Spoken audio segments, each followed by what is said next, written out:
magandang hapon, gabi na po sa inyong lahat. Magandang gabi po. Another live po ulit tayo. Amen. Fresh na fresh po ang ating espiritu. Kagagaling lang natin kahapon sa camping. At ang alam ko po ng bawat isa sa atin ay napuspos, nakakuha ng anointing na magiging kalakasan natin sa spiritual at sa physical. Amen po. Ngayon po ay atin pong balikan o pag-aralan ulit, no? Review po natin yung ating mga natutunan ng camping. At pag sinabing natutunan, ito po ay maisa sa buhay po natin. No? Isa po sa naalala ko na tinuro ni Pastor Boy is about prosperity. I mean po, kung maaalala po natin, may mga ginawa tayo sa camping. Amen po, na ito po ay nakapagpalakas sa atin at nagpabigay ng mataas na pananampalataya. Ang sabi niya po sa Hebrew chapter 11 verse 1, ang sabi niya po, now, faith is the substance of things hoped for the evidence of things not seen. So, ibig pong sabihin, tayo po ay nananampalataya sa mga bagay na hindi natin nakikita, pero naniniwala tayo na ito yung mangyayari. Ang sabi nga po ni Pastor Boy, prosperity ay ibinigay na po ng Diyos sa atin. Amen po? Upang magamit po natin sa pagkakawang gawa. Amen po? Hindi po natin nakikita or nangyayari pero naniniwala ka. Alam mong mangyayari. Even though hindi mo pa siya nakikita. Bakit? Kasi yung faith mo ay assurance ito na mangyayari at kung naniniwala ka. Ang sabi niya po, ang prosperity po ay kailangan tinatanggap po natin. Pinaniniwalaan po natin. Ilan po ba sa atin? Ilan po ba sa atin, no? Lahat po tayo ay sumulat doon sa isang papel. Po, ano po nilagay natin doon, no? Kailan mo gusto maging milyonaryo o milyonarya?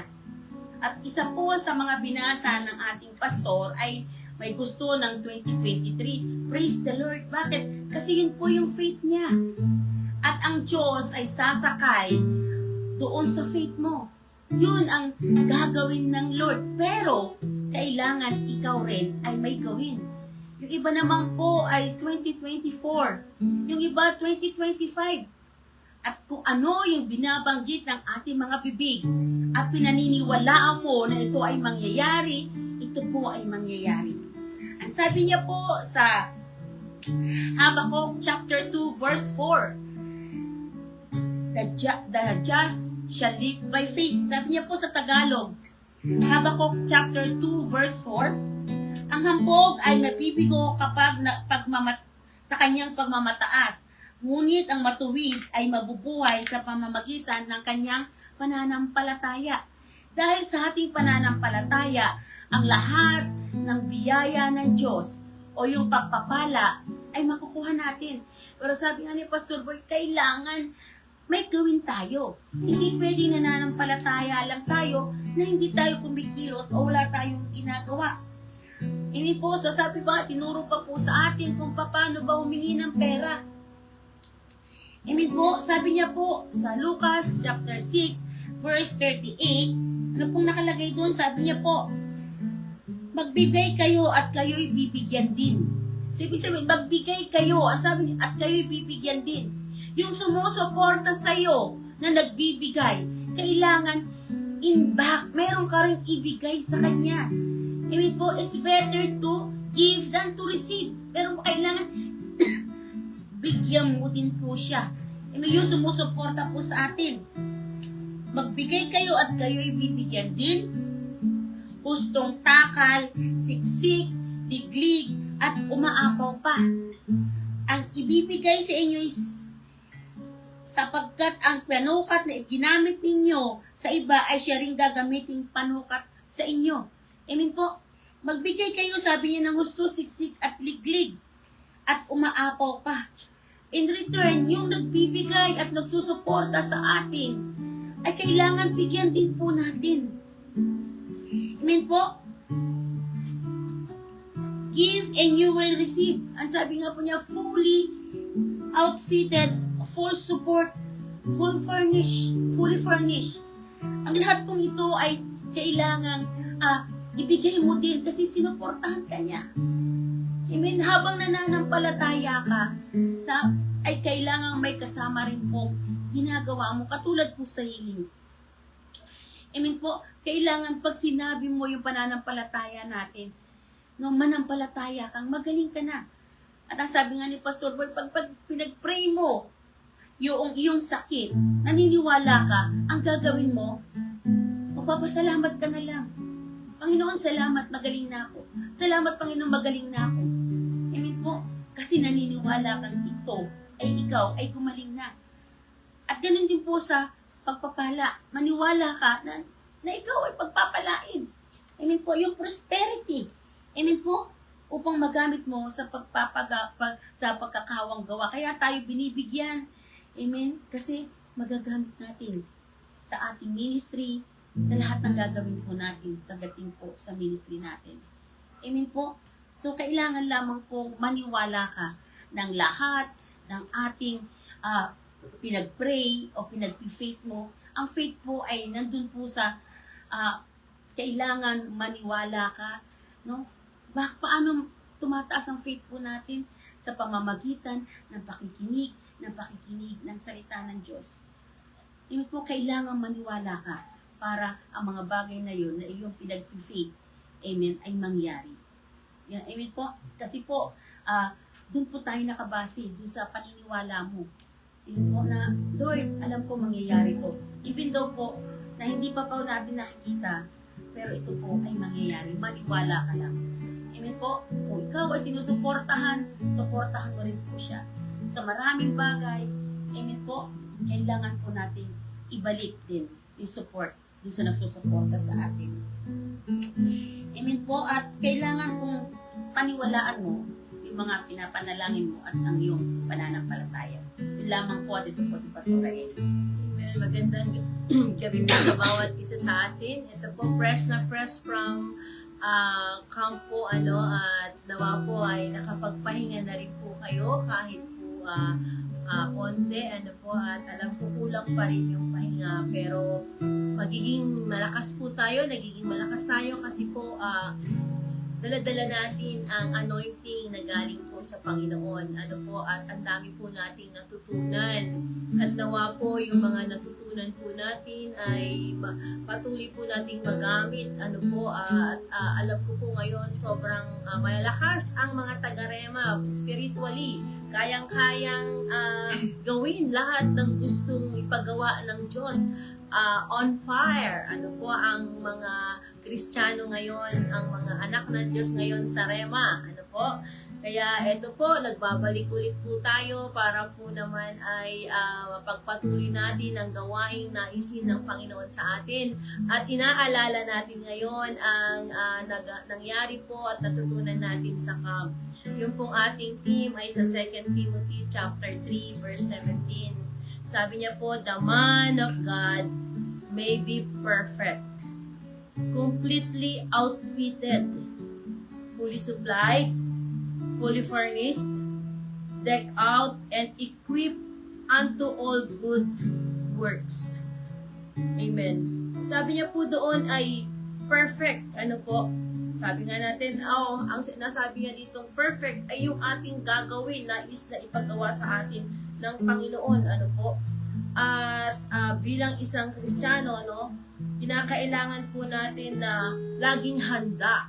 At lagi tayong laging alert po tayo. At sabi nga po niya, bilang isang completely outfitted, kinakailangan daw ay ikaw ay kompleto. Kompleto sa gamit. Yun yung napag-aralan natin. Kompleto na alam natin, na ang binigay sa atin ng Panginoon, yung mga pasandatan natin, ay kompleto.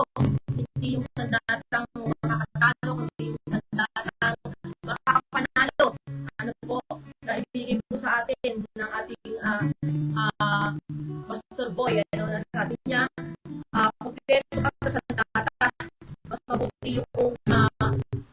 yung sa data mo ay pwedeng nasa digmaan ka, pwedeng makapatay ng kaaway. Ano po? At ito ang salita ng Diyos na dapat na alam natin ang kanyang salita. Na dapat ito ang pananampalatayaan natin, yung kanyang salita. Completely outfitted.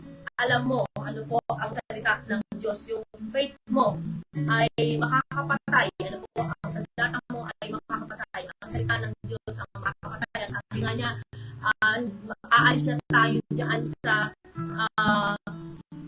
mga yung sandata natin ay kaloka, palitaw, ano po. So, ang sandata natin talaga ay yung pananampalataya natin sa salita ng Diyos.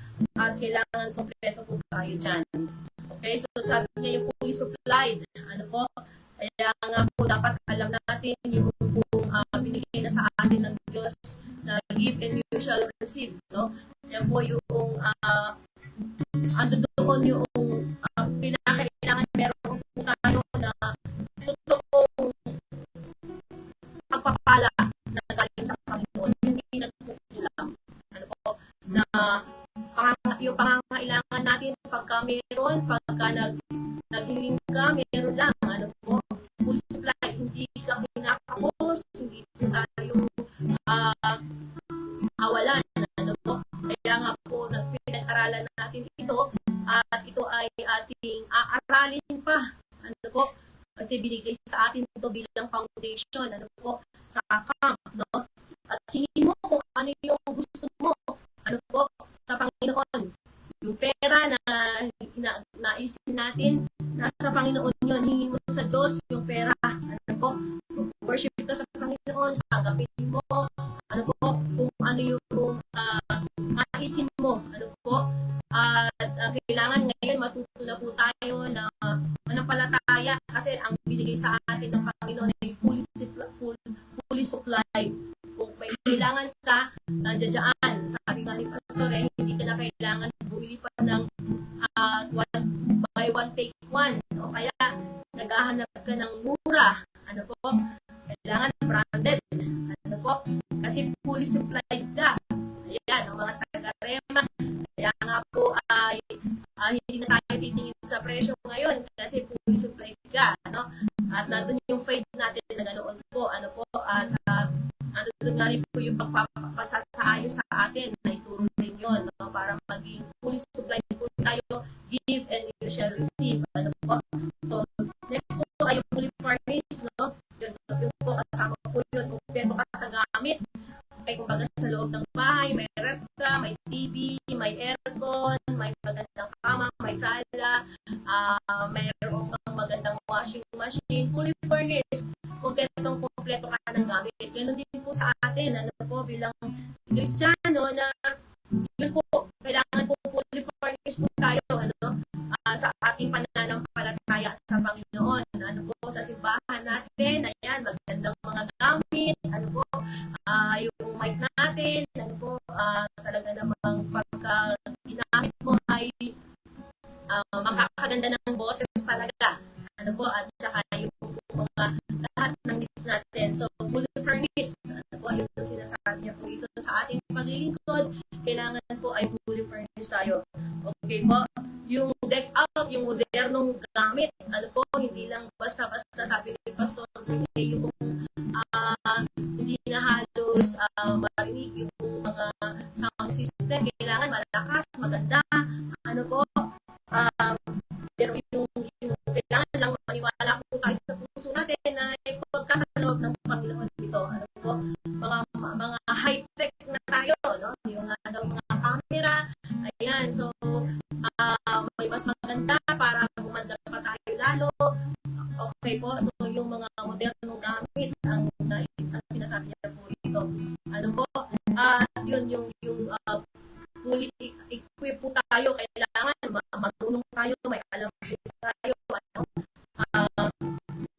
Sabi niya rin po, kaya alam nagkakaroon ng tatlong bagay na bakit palaging yung maraming problema ay bakit yung maraming problema ay ng isang tao. Yung tatlong bagay, bakit maraming problema ang isang Kristiyano at bakit hindi sila sila nakakaalis yan sa problemang yun. Ano po? So may tatlong bagay po tayo na kung bakit maraming problema ang isang Kristiyano, tapos bakit hindi ito sila nakakaalis tayo sa problema ito. Yan, dahil sa word na kakulangan. Ano po? Kulang sa panalangin. Ayan, so kasi there's a time na ano ba yung kulang na ito? Sabi ng Panginoon, sabi ng turo sa atin, kailangan alerto ka. Ang ibig sabihin ng alerto, kasi lahat naman tayo nananalangin, di ba? Full of prayer nga sa rema. Pero ang sinasabi niya rin kung kulang ng panalangin, kinakailangan alerto ka sa nais ng Diyos. Pag tumawag ang Diyos na manalangin ka, dapat yun yung time na babangon ka para manalangin. Amen po. At ito yung hinihiling ng Diyos na kakulangan sa atin. Ano po? Na yung pagtugon sa panalangin ng pagtawag ng Diyos sa atin at doon ka manalangin. Amen po. At dahil yun ang may hinihiling ang Diyos na dapat na masagot sa mga problema po natin. Kaso minsan yung tulog tayo. Ano po? Kaya minsan tinatamad tayo o minsan hindi natin marinig. Ano po? Kaya sabi niya, kakaroon ng kulang ng panalangin kasi hindi nagiging alerto. So, dapat maging alerto tayo sa pagkikinig sa pagtawag ng Diyos sa panalangin. Kulang sa faith. Ayan. So, kulang sa faith, tayo po ay nagkakaproblema dito dahil kasi sabi nga yan, di ba? The just shall live by faith. Ano po, so hinalitulad po dito, an example po, yung 12 years na dinurugo na, ano po, na babae, no, na mahawakan lang doon yung faith niya, ano po, na mahawakan lang niya yung laylayan ng Panginoong Jesus, ano po, bilang years na ba na hawak-hawak mo yan ang problema mo yan, ano po, 12 years ka nang born again, 12 years ka pa rin may sakit, ano po, so, yun po yung ine-example sa atin na kinakailangan po yung faith natin ay dagdagan, kulang sa faith, kaya hindi pa na nasusolve, ano po, yung ating mga problema. Ano po?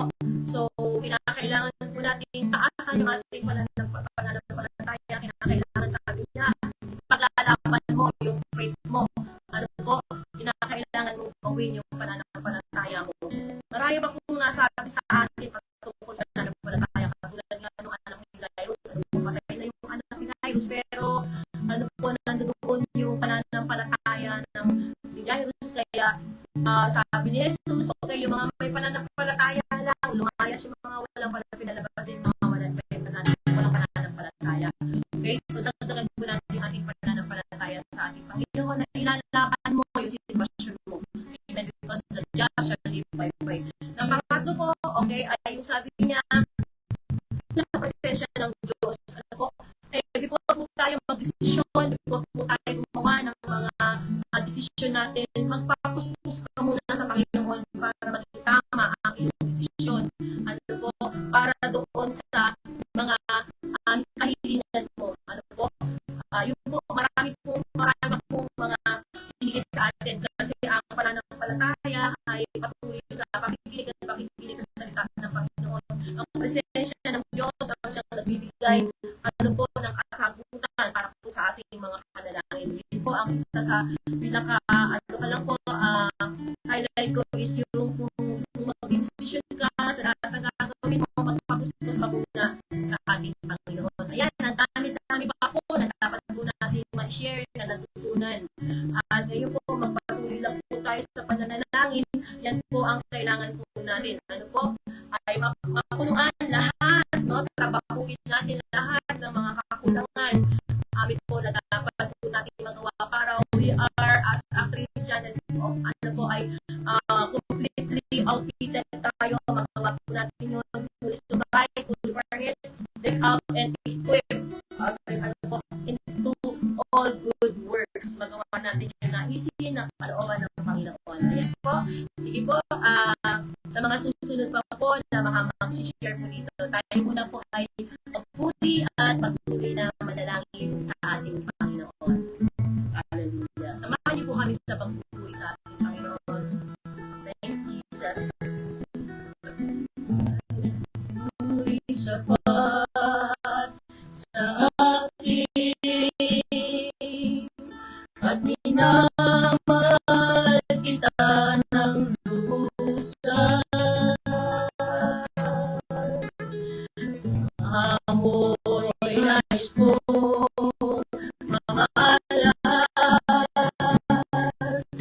at minamahal kita ng lubusan. Hallelujah. Kaya mo'y sapat sa akin at minamahal kita ng lubusan. Amoy nais ko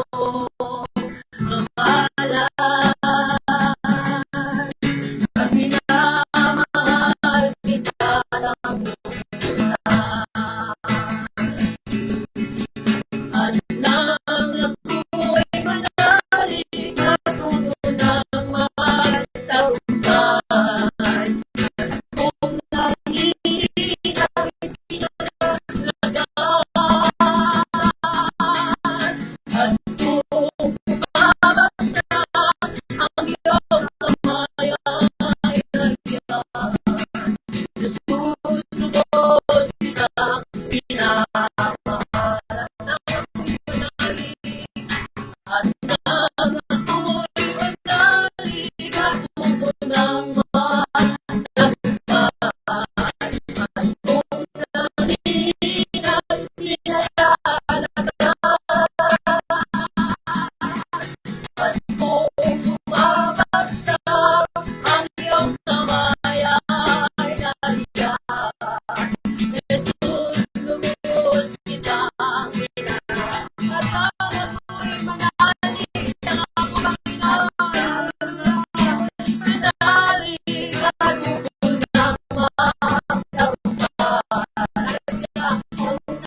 salamat po, Panginoon, sa patuloy na kapayapaan na binigay niyo sa nagdaang eleksyon, Panginoon, O God.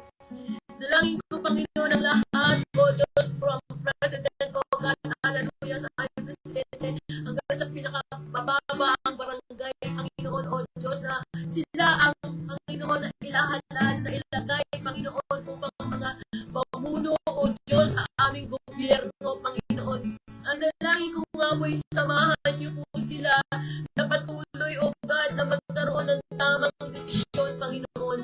Magkaroon ng mas malalim na relasyon sa iyo, Panginoon.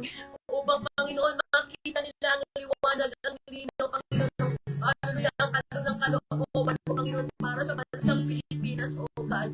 Kaya yung Panginoon, na gamitin namin ang iniluyo sa amin na naman ang talian namin dito sa lupa ay talian na ay tatalian mo sa kalangitan. Ano man ang pakawalan namin dito sa lupa ay pakawalan mo sa kalangitan.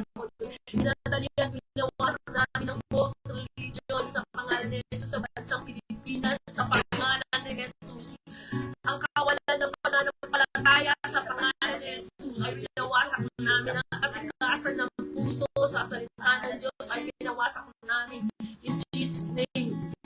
At Lord, hallelujah, patuloy na yung pinakakawang shame and repentance, Lord God, sa pangalan ni Jesus, napakawalang butin namin, Panginoon, O Diyos, ang salvation, O Lord God, hallelujah. Lord, hallelujah, Panginoon, ang pagpapakumbaba, ang paghanap sa iyong salita, ang kauhuman sa iyong salita, Panginoon, ang magandang pangyayari, Panginoon, abutin po ninyo ang mga tao, Panginoon, hallelujah, sa kaligtasan nila spiritually, O God, sa pangalan ni Jesus, tinataas ko po sa iyo, O God, at patuloy din namin nawasak ang kawalan, kasalatan, kahirapan, poverty, O God, sa bansang Pilipinas, sa pangalan ni Jesus. Ikaw na sakit at karamdaman, pinawasak namin ang mga kasi ng viruses, diseases, i-rebuke you, ay bahay, i-rebuke you, mapatay sa namin sa pangalan ni Jesus.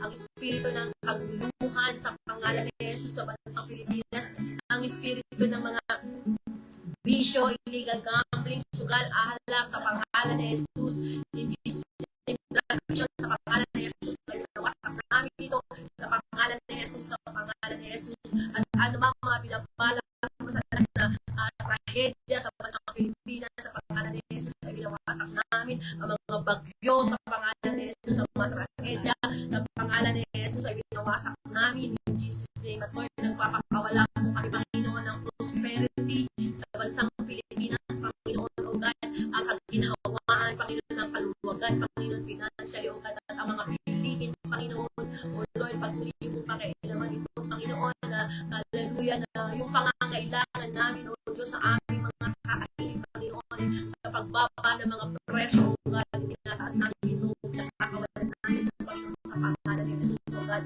Lord, maraming salamat din, Panginoon, sa pagkakaisa, O God, hallelujah. Lord, yung unity, O God, hallelujah, patuloy mong ibigay, Panginoon, at katapatan, O Diyos, sa bansang Pilipinas, sa mga nalilimutan. Salamat din, Panginoon, sa kalusugan, kalakasan, kagalingan, Panginoon, hallelujah, physically, O God, hallelujah, ng mga tao, Panginoon, sa bansang Pilipinas, Panginoon, O Diyos, hallelujah, yung protection mo, Panginoon, patuloy naman mo na, O God, patuloy din na yung pinakakawalan, Panginoon, ng kabanalan, Panginoon, hallelujah, sa bansang Pilipinas, Panginoon, na patuloy, O God, makita nila, Panginoon, hallelujah, ang himala sa iyong mga salita, Panginoon, hallelujah, yung comfort, O Lord God, hallelujah, yung love, O God, yung maramdaman nila sa iyo, Panginoon, O God. Maraming salamat po, Panginoon, tinataas namin sa iyo ang bansang Pilipinas. Pakialaman niyo po ito, samahan niyo po, Panginoon, hallelujah, sa pangalan ni Jesus. Amen. Lord, sa pangalan po ng iyong anak na si Jesus, tinataas din po namin ang everyday, Panginoon, Bible study namin dito sa Rema Philippines. Maraming salamat, Panginoon, sa iyong mga salita na patuloy na nagbibigay sa amin, O Diyos, sa na encouragement, O God. Na-equip po kami, Panginoon, O Diyos, sa mga papapastoran namin, O God, na siya nagbibigay ng mensahe mo. Lord, bless them physically and spiritually, Panginoon. Ang kanilang ministeryo ay palaguin mo, Panginoon, at pagpalain, O God. At hayaan niyo ang bawat mga bibitaw, mga salita, Panginoon nila, O Diyos, sa lahat ng natuturo ay magsilbing pagpapala, Panginoon, at kalakasan, itatagtibay, Panginoon, ang bawat nakikinig, O God. Sa pagkakas na Panginoon, ay pakikinig ang pananampalataya, ay nakuha namin sa pakikinig Ama, sa pangalan ni Jesus. Ganun din, Father God, tinataas po namin. O God, hallelujah, mga kapatiran namin nasa abroad, O Diyos, hallelujah. Gawin niyo po silang maging channel of blessing, O God, ambassador mo, Panginoon Jesus. Hallelujah. At ingatan niyo rin po sila doon, Panginoon, yung joy, yung strength, O God, na nagmula sa iyo, O God. Hallelujah. Ngayon din po, Panginoon, bibigay mo sa kanila. Ngayon din ang kanilang mga naiwanan ditong pamilya, Lord. Hallelujah. Ingatan at pagpalain at patuloy na magkaroon ng tamang lalim na relasyon sa iyo, Panginoon, sa pangalan ni Jesus. At Lord, maraming salamat din, Panginoon, sa mga under construction ng mga churches namin, Panginoon, na yung naisin mo pa na nais namin puntahan abutin. Dahil, Panginoon, sa sinabi mo 1,000 churches, O God, dalangin church namin, O God.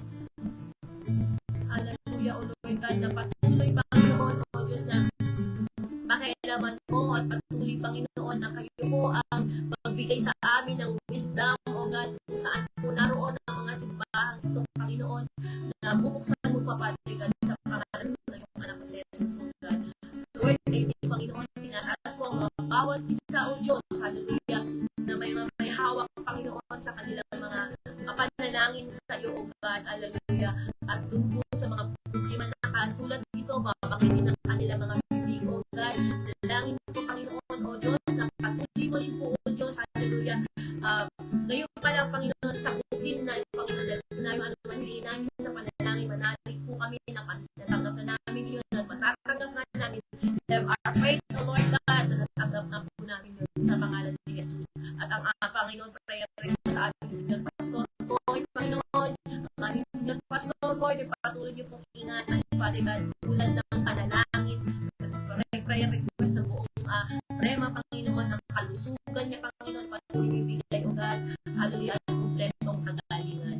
Maraming salamat po, Ama. Patuloy po namin pinapasalamatan ito po, ang ating samang dalangin sa pangalan ni Jesus. Amen. Yes, Lord. Panginoon, salamat po, God, sa tatapos na aming camping. Salamat sa patuloy, O God, na kapupusan na ibinigay mo sa amin. Lord, tinataas po namin ang aming senior pastor. Tinataas mo siya sa lahat ng aspeto ng kanyang buhay. Bigay mo yung kanyang lakas, Panginoon, sa araw-araw, O God. Bigay mo yung mga kapatid na paghinga na nagpusula sa iyo, O God. Bigay mo, Panginoon, sa kanyang mga kapatid sa buhay. Dalangin ko rin, Panginoon, sa mga leader namin, Panginoon. Ang leadership, Panginoon, patuloy, O God, na bigay mo sa amin, O God, yung kaayusan, Panginoon, yung burden sa mga ministry na pinagkatiwala, O God. Patuloy po, O God, na bigay yung love and passions, Panginoon, sa mga miyembro, Panginoon, sa ministry, Lord, na pinagkatiwala. Pagpapili mo kami ng iyong isang hangarin, Lord, pagpapili mo kami ng isang life, O God, para sa ministry na pinagkatiwala. Ganyan po, Lord, tinataas namin ang aming mga kapastoran, ang aming mga workers, ang bawat outreaches, ang bawat membro ng aming simbahan ng Red Evangelistic Church. Ikaw ang siyang mag-ingat, ikaw mag-filay, Panginoon, ang mga kailangan ng bawat isa. Ingatan mo ang mga pastors, ang mga workers, sa lahat, Panginoon, ng kanilang ginagawa, pupuntahan.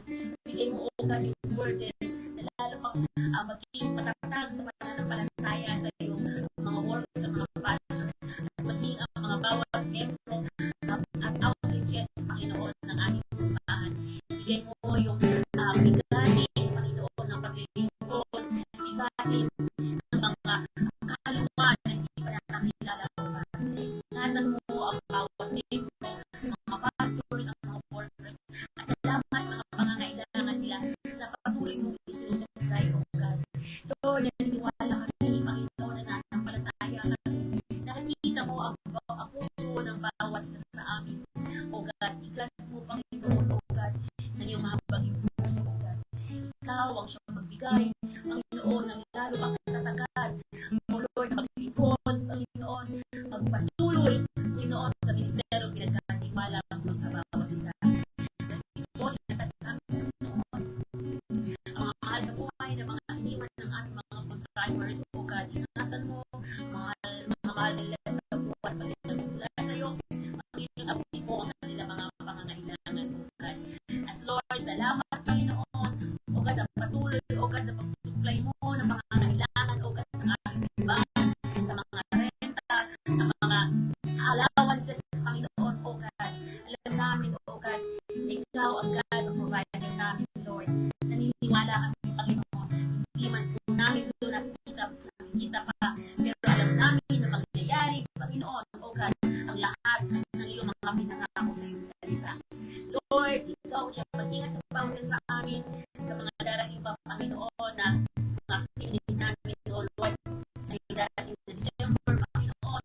susupply ang lahat ng aming pangangailangan, O God. Maraming pong salamat, Panginoon. Ito ang aming sangkot na lang, ang aming sangkot na lang sa pangalan ni Jesus. Amen. Praise the Lord. Kayo po ay patuloy sa Panginoon. Hallelujah. Sa presensya mo. Sa presensya mo. Hallelujah.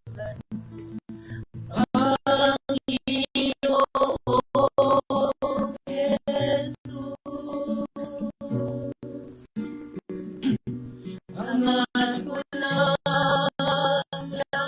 lagi, mamalagi sa presensya mo.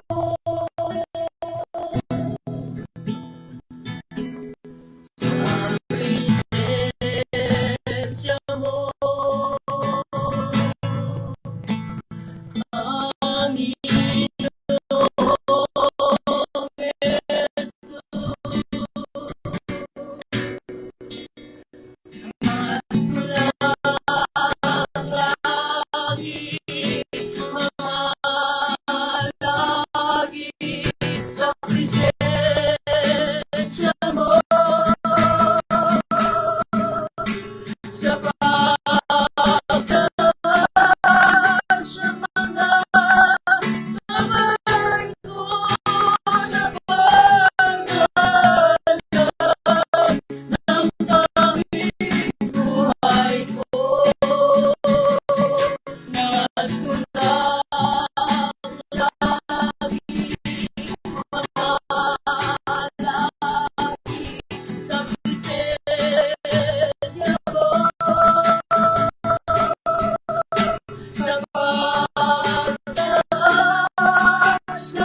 Panginoon, ng iyong presensya. Makatagpo ka namin, Panginoon, O Diyos.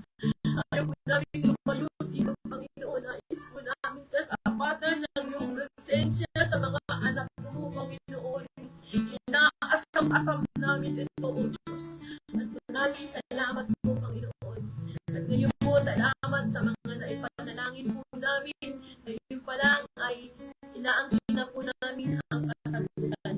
Maraming salamat po, Panginoon, sa kasagutan. Ikaw po ang kapuyahan, malwalhati, madakila. Ito po ang aming samot na langin sa pangalan po ng iyong anak na si Jesus. Ang lahat po ng anak na Diyos na pinagpala ay magsabi ng Amen. Praise the Lord po. Magandang gabi po sa bawat isa. Amen. God bless.